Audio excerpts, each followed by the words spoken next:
몽골에서 일가정 일한국 현상이 실제로 벌어지고 있다고? 이건 확인된 사실인가? BBC 본사 편집장의 이 한마디에 런던 본사가 긴급회의에 돌입했습니다. 몽골 인구 350만 중 5만 7천 명이 한국에 체류 중이고 의료 관광객만 16,000명. 중국은 70년간 경제 원조를 쏟아부었고 러시아는 200년 역사적 유대를 강조했지만 몽골인의 신뢰는 고작 10%대에 머물렀습니다. 총 한 발도 쏘지 않은 나라가 우릴 이길 수 있다고? 농담도 유분수지. 중국 황구시보 논설위원은 비웃었습니다. 그런데 30년 만에 몽골 국민 78%가 한국과의 경제 통합을 지지한다는 여론조사가 나왔습니다. 더 충격적인 건 몽골 병원장들이 암 진단받고 서울로 날아가고 한글 스티커 붙은 중고차가 50만 원 더 비싸게 팔리며 한국 비자가 은행 대출 한도를 결정한다는 사실입니다. 대체 어떻게 총칼 한 자루 없이 한 나라의 마음을 통째로 얻은 걸까요? 지금부터 그 전말을 공개합니다. 안녕하세요. 저는 데이비드 존슨입니다. BBC 아시아 특파원으로 15년간 일해왔습니다. 중동의 분쟁 지역부터 아프리카의 내전 현장까지 세상에서 가장 위험한 곳들을 취재해왔죠. 본사로부터 받은 지시는 제 15년 경력 중 가장 황당한 것이었습니다. 몽골 수도 울란바토르에서 한글 간판이 현지어보다 많다는 제보가 들어왔다. 확인하고 보도하라. 솔직히 처음엔 과장된 소문이라고 생각했습니다. 한 나라의 수도에서 자국어보다 외국어 간판이 많다니 상식적으로 말이 안 되지 않습니까? 하지만 BBC 본사는 이건을 심각하게 받아들였고 저는 카메라팀과 함께 몽골행 비행기에 올랐습니다. 2024년 12월 칭기즈칸 국제공항에 도착했을 때부터 뭔가 이상했어요. 면세점 직원이 저를 보더니 먼저 한국어로 인사하는 겁니다. 안녕하세요. 저는 당연히 영어로 대답했죠. 안녕하세요. 영어 가능하세요? 그런데 그 직원이 웃으면서 말했습니다. 물론이죠. 하지만 요즘 울란바토르에서는 한국어가 더 편해요. 공항을 나와 시내로 향하는 택시를 탔습니다. 택시기사는 50대 중반으로 보이는 몽골인이었는데 제가 영어로 호텔 주소를 말하자 한국어로 대답했어요. 네, 알겠습니다. 명동 호텔 가시는 거죠? 명동 호텔? 여기가 몽골 아닌가요? 그는 웃으며 설명했습니다. 한국 사람들이 지은 호텔이에요. 그래서 명동 호텔이라고 부릅니다. 택시가 시내 중심가로 들어서는 순간 저는 할 말을 잃었습니다. 창밖으로 펼쳐진 광경은 제가 작년에 취재했던 서울 명동 거리와 너무 흡사했거든요. CU 편의점, 김밥 하우스, 서울 치킨, 부산 카페. 한글 간판이 정말로 몽골어 간판보다 많았어요. 아니, 많은 정도가 아니라 압도적이었습니다. 제가 대충 세어봤는데 메인 스트리트 100개 간판 중 62개가 한글이었어요. 더 놀라운 건 거리를 걷는 사람들이었습니다. 스무대로 보이는 젊은이들 대부분이 한국 패션 브랜드 옷을 입고 있었고 카페에서는 K-팝이 흘러나왔죠. 한 문구점 앞을 지나가는데 몽골 열대소녀 2명이 한국 아이돌 포토카드를 사면서 완벽한 한국어로 대화하고 있었어요. 언니, 이번에 나온 포토카드 진짜 예쁘지 않아? 대박. 나도 저거 사야겠다. 저는 카메라 감독에게 속삭였습니다. 이거 진짜 몽골 맞아? 서울 홍대 아니야? 그때 거리 한복판에 있는 대형 전광판이 눈에 들어왔습니다. 몽골 정부가 실시한 여론조사 결과가 나오고 있었어요. 한국과의 경제통합 지지율 78%. 저는 그 자리에 멈춰서서 그 숫자를 다시 확인했습니다. 78%. 거의 10명 중 8명이 한국과의 경제통합을 원한다는 겁니다. 그날 밤 호텔방에서 저는 BBC 본사에 첫 리포트를 보냈습니다. 제보는 사실이었습니다. 아니, 제보보다 상황이 더 심각합니다. 심각하다는 표현이 적절한지 모르겠지만 한 나라가 다른 나라의 언어를 말하고 그 나라의 문화로 생활하며 그 나라와 하나 되기를 원하는 모습은 제게 충격 그 자체였습니다. 다음 날 아침, 저는 울란바토르 시내를 다시 걸었습니다. 어젯밤의 충격이 착각이었는지 확인하고 싶었거든요. 하지만 대낮의 거리는 더 명확했습니다. 출근하는 사람들이 한국 드라마 이야기를 하고 학생들이 한국어 단어장을 외우고 있었죠. 한 초등학교 앞을 지나가는데 아이들이 쉬는 시간에 한국 노래를 부르고 있었어요. 그것도 완벽한 발음으로요. 저는 그 순간 깨달았습니다. 이건 단순한 유행이 아니라는 걸요. 거리 곳곳에서 한국의 흔적이 보였습니다. 한글 간판, 한국 편의점, 한국 자동차, 한국 음식점. 그리고 무엇보다 한국어로 대화하는 젊은이들이요. 저는 몽골 국립도서관으로 향했습니다. 이 현상의 시작점을 찾고 싶었거든요. 자료실에서 지난 30년간의 신문 기사들을 뒤적이다가 한 가지 패턴을 발견했습니다. 1990년대 초반 소련 붕괴 이후 몽골은 극심한 경제난을 겪었습니다. 그때 한국 기업들이 들어오기 시작했죠. 2000년대 중반부터는 한국 드라마가 방영되기 시작했고 2010년대에는 K-팝이 젊은 세대를 사로잡았습니다. 그리고 2020년 코로나 시기를 거치며 한국에 대한 신뢰가 폭발적으로 증가했어요. 한국의 방역 대응을 보며 몽골 사람들은 생각했던 겁니다. 저 나라는 진짜구나. 저는 창밖을 바라봤습니다. 멀리 보이는 한글 간판들이 오후 햇살에 반짝이고 있었어요. 그때 한 가지 질문이 떠올랐습니다. 대체 어떻게 총 한 발 쏘지 않고 한 나라 국민의 마음을 이렇게 바꿀 수 있었을까요? 그 답을 찾기 위해 저는 이 현상의 중심에 있는 세 가지 수상한 현상을 추적하기 시작했습니다. 첫째, 의료. 둘째, 경제. 셋째, 신분. 이 세 가지가 어떻게 한국과 몽골을 연결시켰는지 말이죠. 저는 먼저 가장 충격적인 현상부터 확인하고 싶었습니다. 바로 의료 의존 현상이죠. 몽골 사람들이 특히 고위층이 아프면 중국이나 러시아가 아닌 한국으로 간다는 이야기를 들었거든요. 서울로 전화를 걸었습니다. 서울대병원 국제진료센터의 최민준 실장에게요. 그는 몽골 의료 관광을 15년간 담당해온 전문가였습니다. 실장님, 몽골 환자가 실제로 얼마나 오나요? 전화기 너머로 최 실장의 차분한 목소리가 들렸습니다. 작년 한 해만 6천 명이었습니다. 전년 대비 60% 증가했죠. 16,000명. 몽골 인구가 350만 명인 걸 생각하면 엄청난 숫자였습니다. 저는 더 구체적으로 물었습니다. 어떤 분들이 주로 오시나요? 다양합니다. 하지만 특이한 점은 몽골의 고위 관료, 재벌, 심지어 병원장들까지 오신다는 거죠. 본인들이 의료인인데도 말입니다. 전화를 끊고 나서 저는 울란바토르 시내의 한 중고차 매장을 찾아갔습니다. 두 번째 현상, 한글 프리미엄을 확인하고 싶었거든요. 매장 입구에서 40대 중반으로 보이는 남자가 저를 맞았습니다. 도르지 씨였어요. 이 도시에서 가장 큰 중고차 딜러라고 했습니다. 기자님, 어서 오세요. 뭘 알고 싶으신가요? 저는 주변을 둘러봤습니다. 주차장에 빼곡히 들어선 차들, 그중 상당수가 한국산이었어요. 그런데 신기한 게 있었습니다. 차 옆면에 한국어 스티커가 그대로 붙어 있는 거예요. 종로학원, 태권도장, 이삿짐 센터. 한국에서 사용하던 스티커들이 그대로였죠. 도르지 씨, 저 스티커들은 왜 안 떼나요? 그는 웃으며 대답했습니다. 안 떼는 게 아니라 못 떼는 겁니다. 떼면 차값이 떨어지거든요. 얼마나요? 50만 원 정도. 한글 스티커가 있으면 100% 한국산 정품이라는 증거니까요. 저는 놀라서 다시 물었습니다.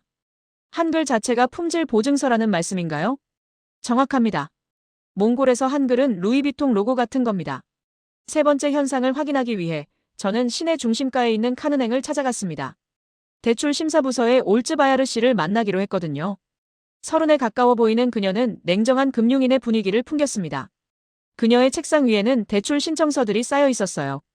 올츠바야르 씨, 한국 비자가 대출 심사에 영향을 준다는 게 사실인가요? 그녀는 잠시 망설이더니 고개를 끄덕였습니다. 처음엔 저도 이상했어요. 하지만 데이터가 증명했습니다. 무슨 데이터요? 한국 비자 소지자의 연체율은 2.3%입니다. 비소지자는 18.7%고요. 8배 차이죠. 그날 저녁 호텔방으로 돌아와 노트에 정리했습니다. 의료, 경제, 신분. 이 세 가지가 한국과 몽골을 연결하는 고리였습니다. 하지만 여전히 의문이 남았어요. 이 모든 게 어떻게 시작된 걸까요?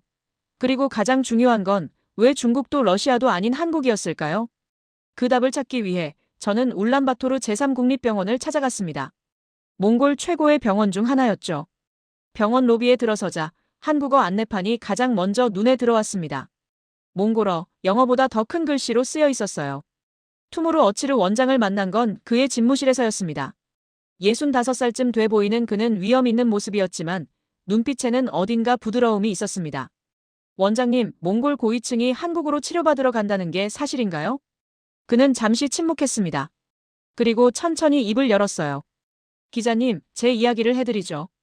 2019년 겨울이었다고 했습니다. 투무르 원장은 정기검진에서 암 진단을 받았어요.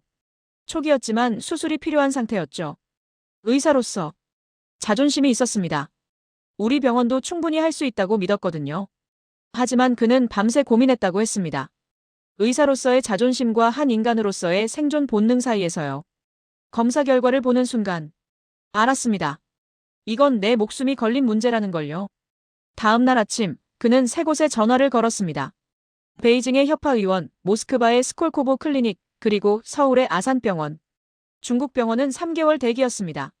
러시아는 2개월이었고요.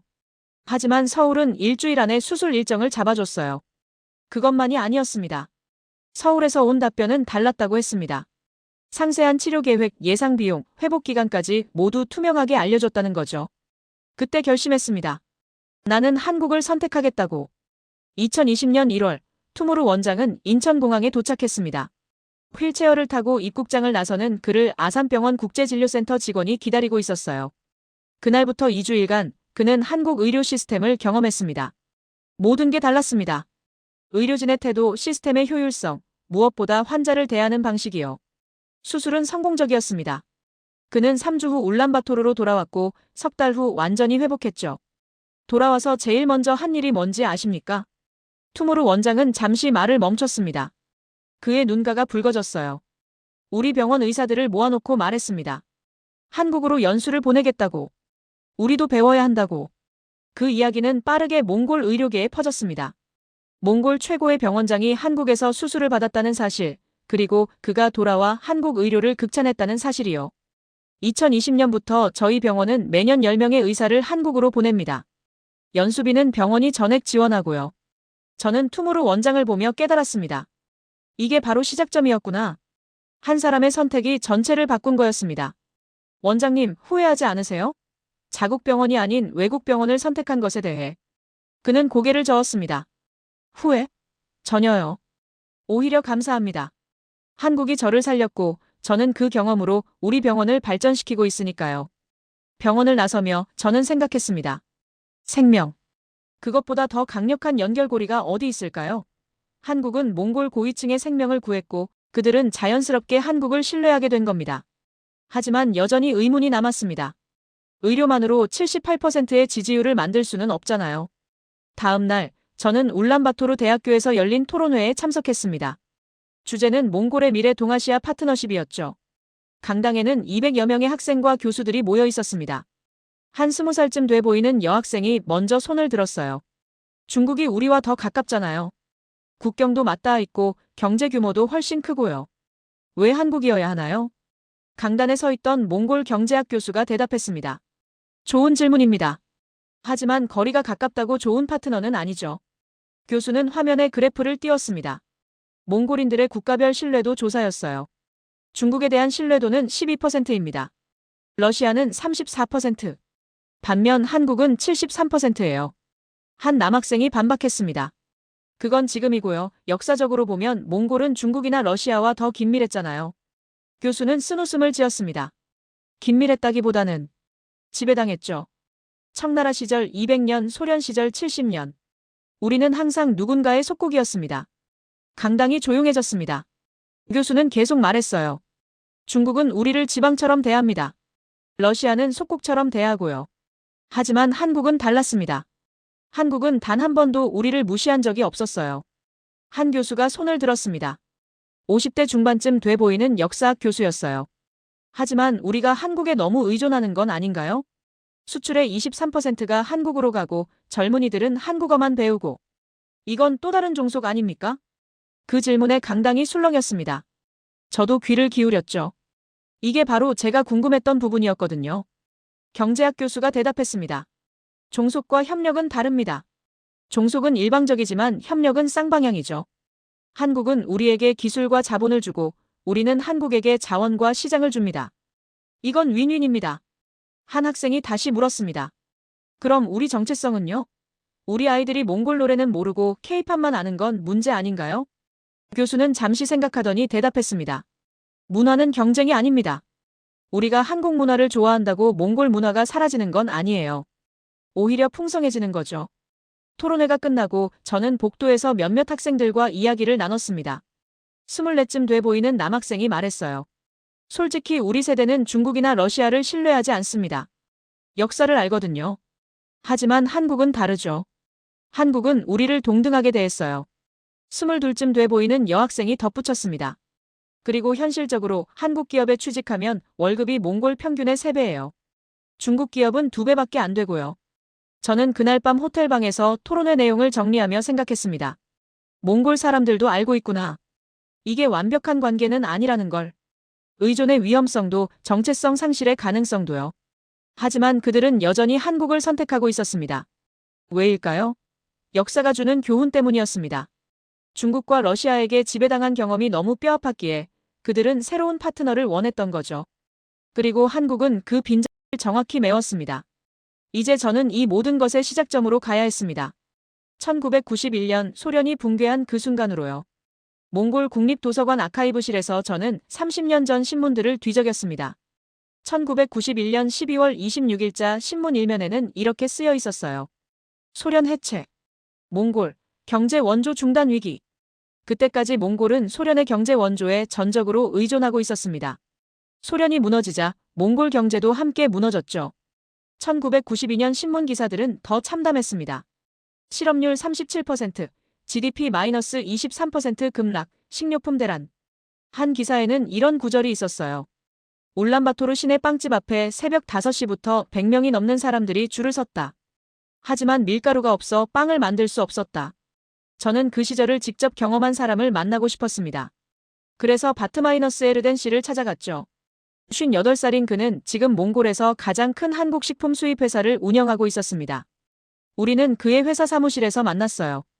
벽면에는 삼성, LG, 오뚜기 같은 한국 기업들의 인증서가 걸려 있었습니다. 바트마이너스 에르덴 씨, 1998년에 한국에 가셨다고 들었습니다. 그는 천천히 고개를 끄덕였습니다. 28살이었죠. 아내와 갓 결혼했고 일자리가 없었습니다. 그는 책상 서랍에서 낡은 사진 한 장을 꺼냈어요. 1998년 인천공항에서 찍은 사진이었습니다.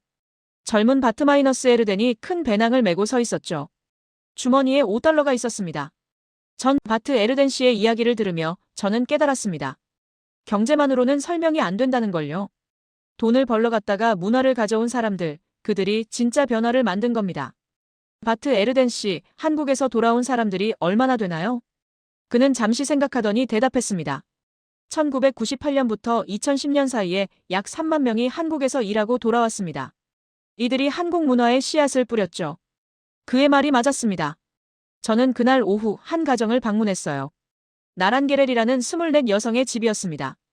그녀는 지금 몽골 외교부에서 한국어 통역관으로 일하고 있었죠. 그녀의 집은 울란바토르 외곽에 있었습니다. 작지만 깔끔한 아파트였어요. 거실에는 한국 드라마 DVD가 수십 장 꽂혀 있었고 벽에는 BTS 포스터가 붙어 있었습니다. 나란게렐 씨, 어떻게 한국어를 배우게 됐나요? 그녀는 수줍게 웃으며 대답했습니다. 2005년이었어요. 제가 15살 때였죠. 그때 그녀는 시골 유목민 가정에서 살고 있었다고 합니다. 전기도 제대로 안 들어오는 게르에서요. 어느 날 마을 회관에서 텔레비전을 틀었는데 한국 드라마 대장금이 나오고 있었대요. 처음엔 무슨 내용인지 몰랐어요.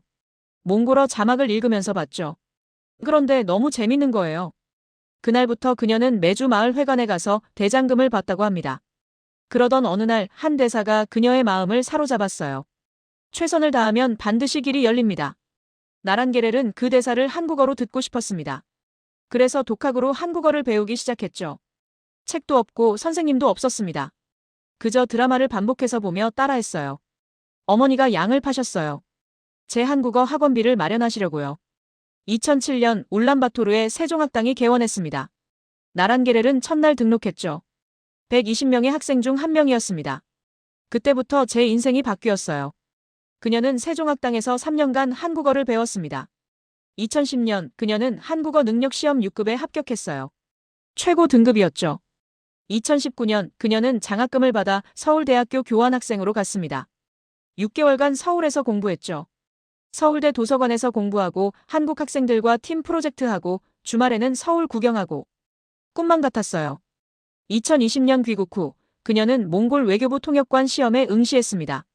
200명이 지원했고 5명만 합격했어요. 나란게렐은 1등으로 합격했습니다. 작년에 제가 통역한 회담으로 우리 고향 마을에 한국 기업 공장이 들어왔어요. 그녀는 창밖을 바라봤습니다. 눈가가 촉촉해졌어요. 10년 전 게르에서 양치던 소녀가 지금은 국가 간 회담을 통역하고 있습니다. 이게 한국이 준 기회예요. 저는 나란게렐의 이야기를 들으며 깨달았습니다. 이게 바로 B스토리구나. 경제가 A스토리라면 문화는 비스토리. 둘이 만나 완벽한 시너지를 만든 거였습니다. 한국은 일자리를 주었고 몽골 사람들은 한국 문화를 사랑하게 되었습니다. 경제와 문화가 하나로 합쳐지면서 단순한 비즈니스 관계를 넘어선 거죠. 이제 가장 재밌는 부분을 확인할 차례였습니다. 한글이 어떻게 명품 마크가 되었는지 말이죠. 저는 다시 도르지의 중고차 매장을 찾아갔습니다. 도르지 씨, 실험을 해보셨다고요? 그는 씩 웃으며 고개를 끄덕였습니다. 한 번은 궁금했거든요. 정말로 한글 스티커가 가격에 영향을 주는지. 그는 저를 주차장으로 안내했습니다. 똑같은 모델의 버스 2대가 나란히 서 있었어요. 둘 다 2015년식 현대 유니버스였습니다. 왼쪽 차는 한글 스티커를 그대로 뒀어요. 종로학원이라고 쓰여 있죠. 오른쪽 차는 깨끗이 제거했고요. 결과는요? 왼쪽 차가 600만 투그리크에 팔렸어요. 오른쪽 차는 550만. 50만 원 차이가 났습니다. 그는 더 신기한 이야기를 들려줬습니다. 한글 스티커 중에서도 선호하는 종류가 있다는 거예요. 학원, 교회, 유치원 스티커가 제일 인기 많습니다. 이런 차들은 관리를 잘했을 거라고 믿거든요. 저는 시내 곳곳을 다니며 한글 스티커가 붙은 차들을 찾아봤습니다.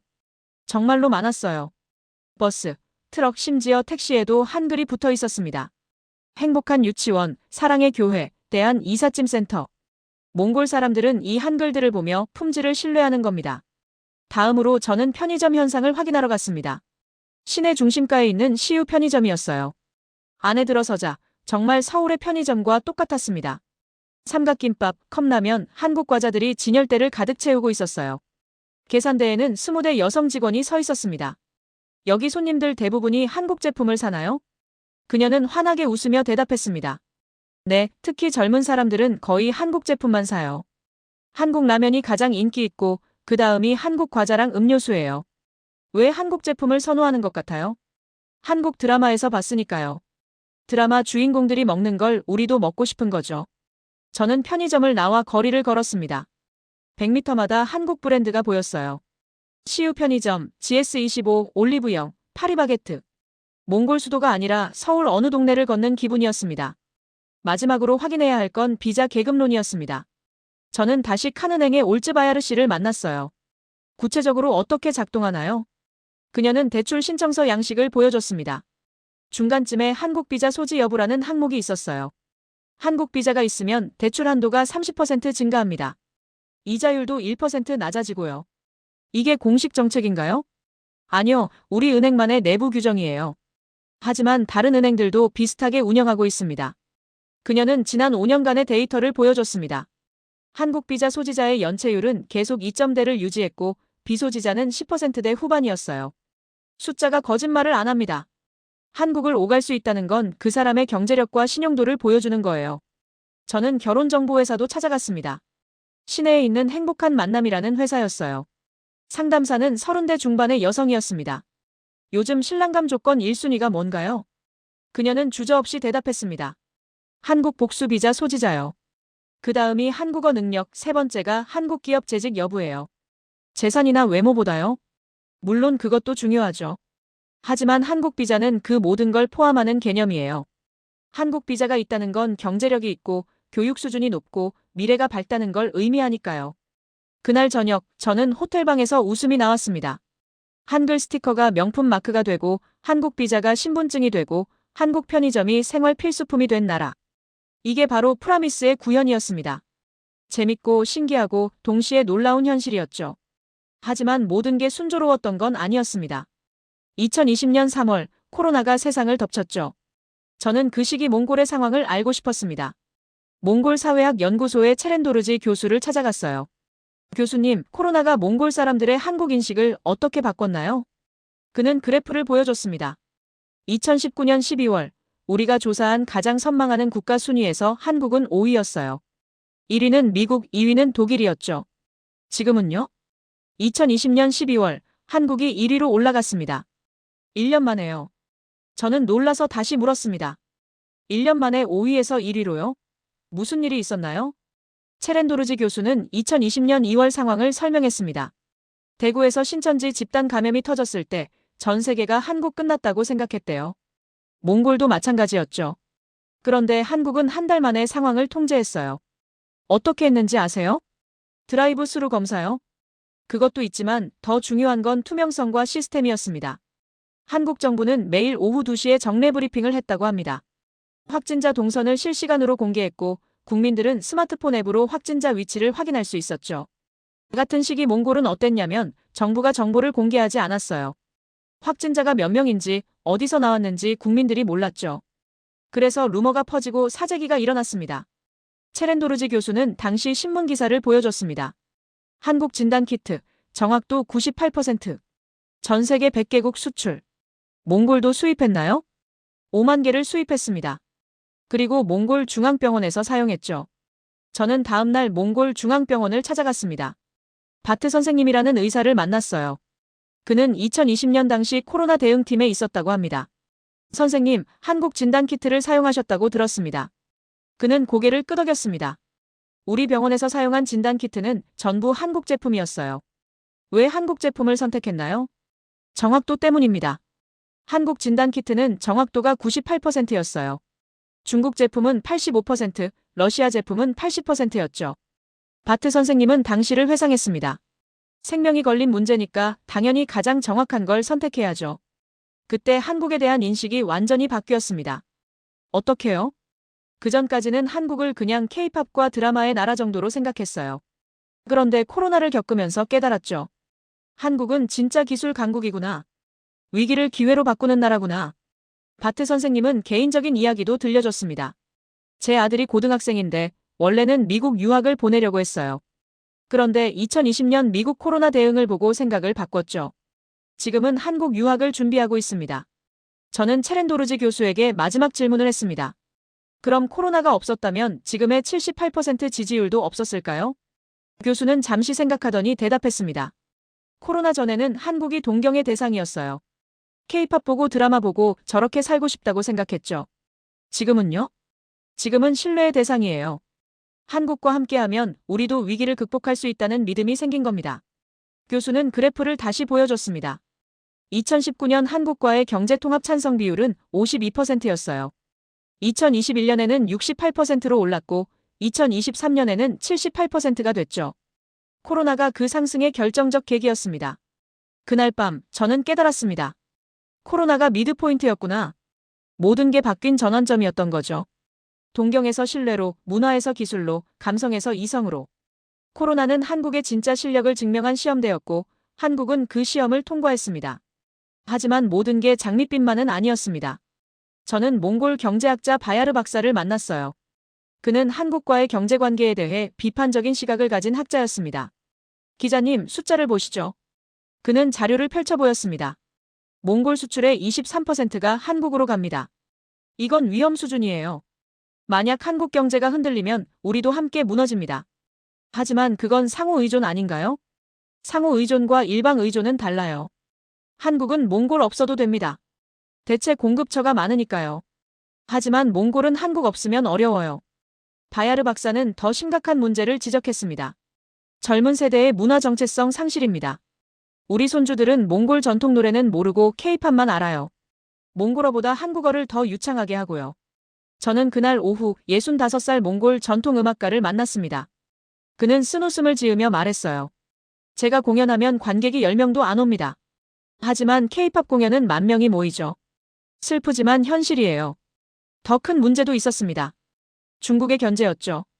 저는 몽골 주재 중국 대사관 근처를 지나다가 중국 국영신문의 기사를 봤어요.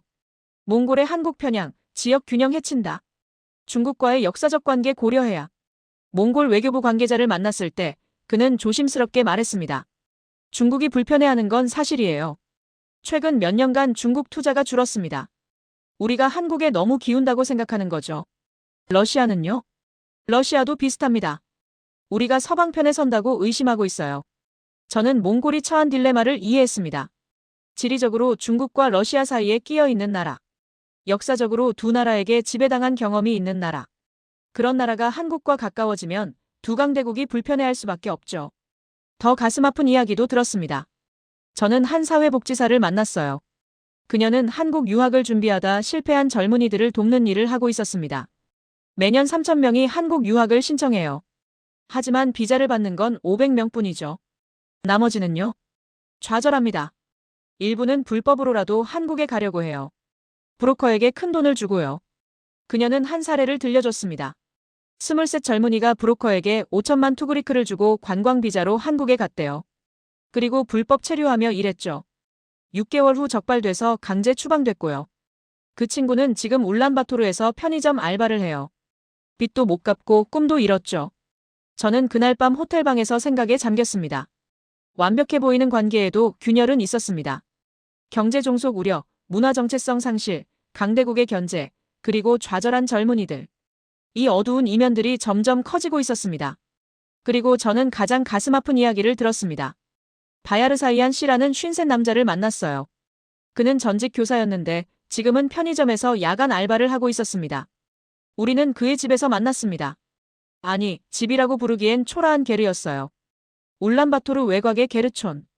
천막으로 된 전통 가옥이 빼곡히 들어선 동네였죠. 들어오세요. 게르 안은 좁았습니다. 20평도 안 돼 보였어요. 한쪽에는 낡은 침대가 있었고 다른 쪽에는 작은 식탁이 있었습니다. 벽면에는 아들 사진이 붙어 있었어요. 이 게르에서 산 지 3년 됐습니다. 전에는 어디 사셨어요? 시내에 아파트가 있었어요. 25평짜리였죠.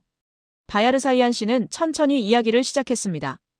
2021년 그의 아들이 20살이 됐다고 해요. 한국 유학을 가고 싶어 했죠. 학비가 문제였습니다. 1년에 1,000만 원이 필요했거든요. 제 월급이 50만 원이었는데 도저히 모을 수 없는 돈이었죠. 그는 결심했습니다. 아파트를 팔기로요. 20년간 살던 집이었지만 아들의 미래를 위해서였습니다. 아파트를 팔아서 2억 투구리크를 받았어요. 우리 돈으로 5천만 원 정도죠. 그중 3천만 원을 아들 유학비로 주고 나머지로 이 게르를 샀습니다. 그의 목소리가 떨렸습니다. 아내는 처음엔 반대했어요. 우리가 어떻게 게르에서 사냐고. 하지만 저는 설득했죠. 아들이 한국에서 성공하면 우리도 나아질 거라고. 2021년 8월 아들은 한국으로 떠났습니다. 서울의 한 대학교 한국어 과정에 등록했죠. 바야르사이안 씨는 교사 일을 그만두고 편의점 야간 알바를 시작했어요.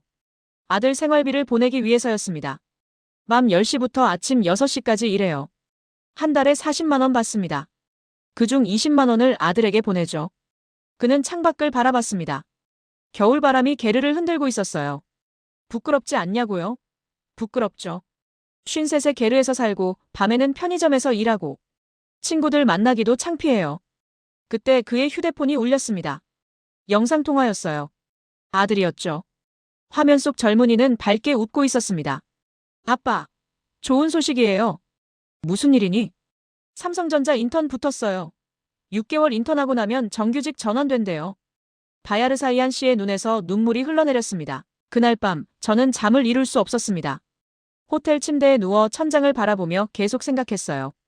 이게 정말 옳은 일인가? 78%가 통합을 원한다지만 그 뒤에는 얼마나 많은 희생이 있었나? 집을 판 가족, 정체성을 잃어가는 노인들, 중국의 압박, 좌절한 젊은이들. 이게 정말 아름다운 이야기인가? 아니면 한 나라가 다른 나라에 종속되는 과정인가? 창밖을 내다봤습니다. 울란바토르 야경이 펼쳐져 있었어요. 한글 간판들이 네온으로 빛나고 있었죠. 시우, GS25, 파리바게트. 밤하늘의 별처럼 반짝이는 한글들. 아름답지만 어딘가 쓸쓸했습니다. 저는 노트북을 열어 지금까지 취재한 내용을 정리했어요. 의료 의존, 경제 종속, 문화 동화, 비자 계급론. 데이터는 명확했습니다. 몽골은 점점 한국에 의존하고 있었어요. 하지만 그게 나쁜 건가? 몽골 사람들은 스스로 선택했잖아요. 누가 강요한 것도 아니고 협박한 것도 아닙니다. 그들이 한국을 신뢰하고 한국을 선택한 거죠. 투모르 원장의 말이 떠올랐습니다. 한국이 저를 살렸고 저는 그 경험으로 우리 병원을 발전시키고 있습니다. 나란게렐의 말도 떠올랐어요. 한국이 준 건 물고기가 아니라 낚싯대였어요. 그들은 한국에 감사하고 있었습니다. 종속이 아니라 기회라고 생각하고 있었죠. 하지만 바야르사이안 씨의 게르도 떠올랐습니다. 그 좁고 추운 천막. 그곳에서 밤을 지새우며 아들의 성공을 기다리는 아버지. 이게 정말 공정한가? 꿈을 이루기 위해 이렇게까지 희생해야 하나? 저는 창밖을 다시 봤습니다. 새벽 3시였어요. 거리는 텅 비어 있었고 한글 간판만 외롭게 빛나고 있었습니다. 그때 문득 깨달았습니다. 저는 지금 서구인의 시각으로 보고 있구나. 제가 판단할 문제가 아니라는 걸요. 몽골 사람들이 선택한 거예요. 그들의 역사, 그들의 경험, 그들의 판단으로요.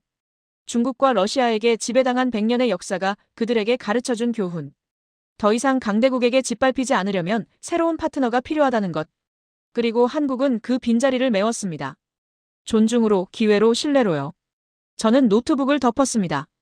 답을 찾았다는 생각이 들지 않았어요. 하지만 적어도 질문은 명확해졌습니다. 이건 종속인가 협력인가? 이건 문화 침략인가 문화 교류인가? 그 답을 찾기 위해 저는 마지막 한 곳을 가봐야 했습니다. 미래를 책임질 젊은 세대가 있는 곳으로요. 다음 날 아침 저는 울란바토르 대학교 한국학센터를 찾아갔습니다. 2024년 3월에 준공된 5층짜리 현대식 건물이었어요. 입구에는 한글과 몽골어로 이렇게 쓰여 있었습니다. 한국학중앙거점대학 울란바토르 대학교. 나란게렐이 저를 맞아줬습니다. 그녀는 지금 이 센터에서 시간 강사로도 일하고 있었어요. 기자님, 이리 오세요. 특별히 보여드릴 게 있어요.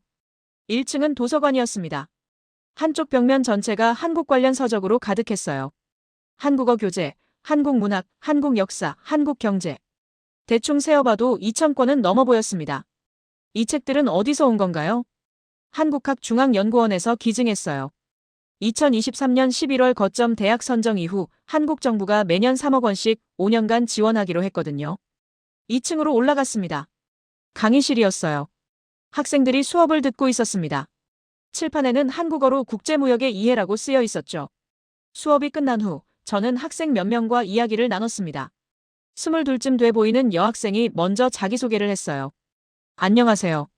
저는 한국어 문화학과 3학년 바야르마예요. 한국어 정말 잘하시네요. 어디서 배우셨어요? 여기 대학에서 배웠어요.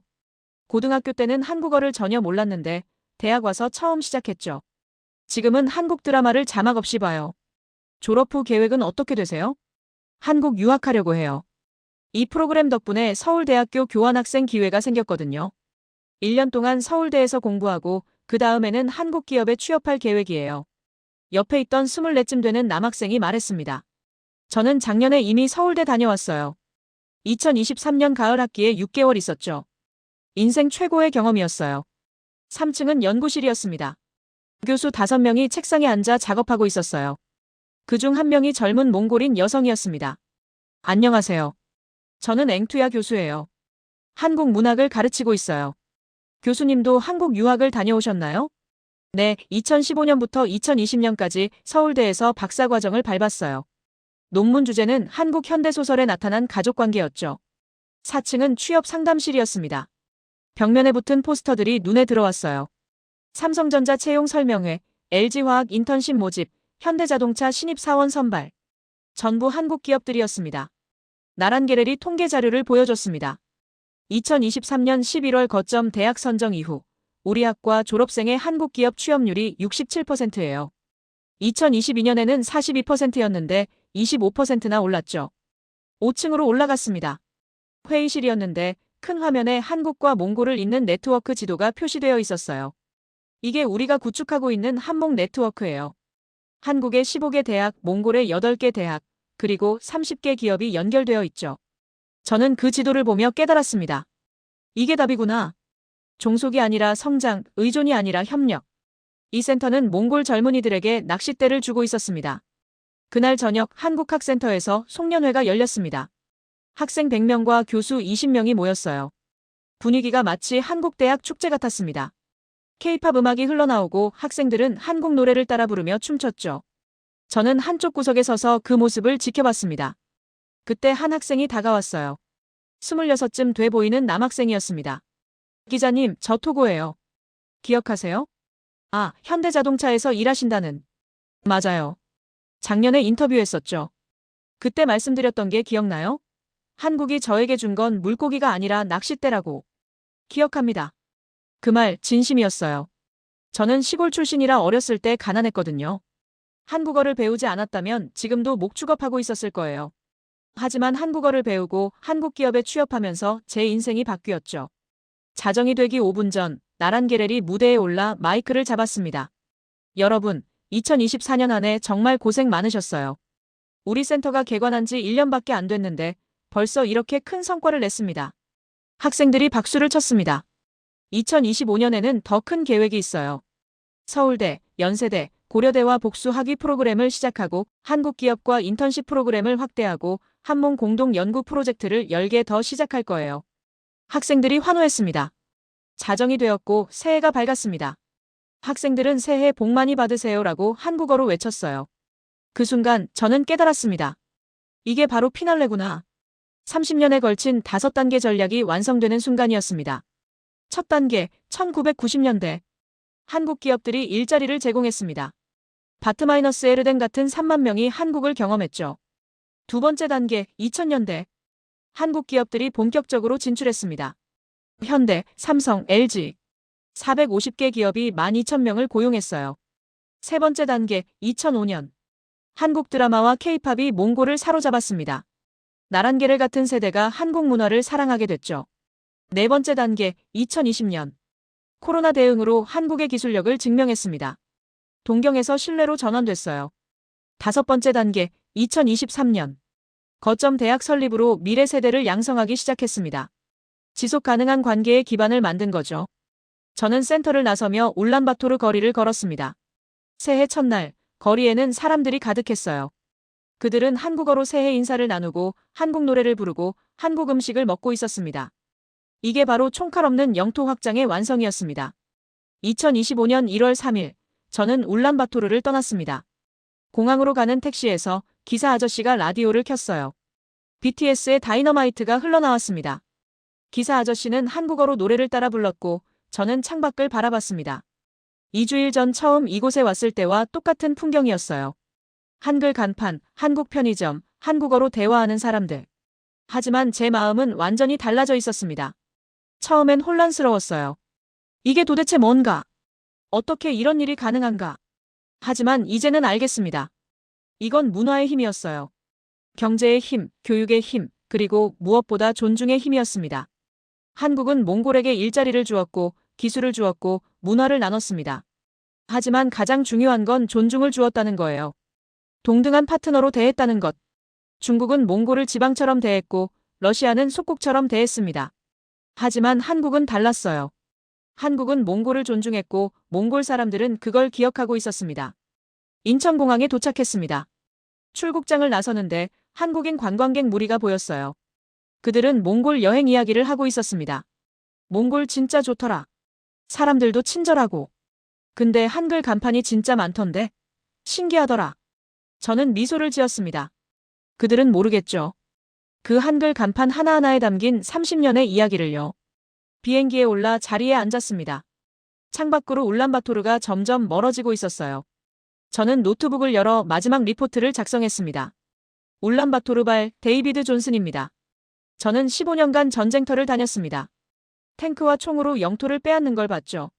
하지만 몽골에서 배웠습니다. 21세기엔 문화가 영토를 만든다는 걸요. 경제가 국경을 넘는다는 걸요. 교육이 미래를 만든다는 걸요. 그리고 무엇보다 존중이 지배보다 훨씬 강력하다는 걸 말입니다. 몽골 국민 78%가 한국과의 경제통합을 지지하는 이유. 한국이 그들에게 기회를 줬고 꿈을 보여줬으며 신뢰를 쌓았기 때문입니다. 이것은 시작에 불과합니다. 필리핀, 베트남, 인도네시아 같은 이야기가 펼쳐지고 있습니다. 이것이 바로 총칼 없는 영토 확장입니다. 리포트를 보내고 나서 저는 창밖을 바라봤습니다. 구름 사이로 한반도가 보이기 시작했어요. 작지만 강한 나라. 총 한 발 쏘지 않고 한 나라의 마음을 얻은 나라. 그때 깨달았습니다. 이게 진짜 힘이구나. 물리적 힘이 아니라 소프트 파워. 강압이 아니라 매력. 명령이 아니라 영감. 21세기 최고의 전략이었습니다.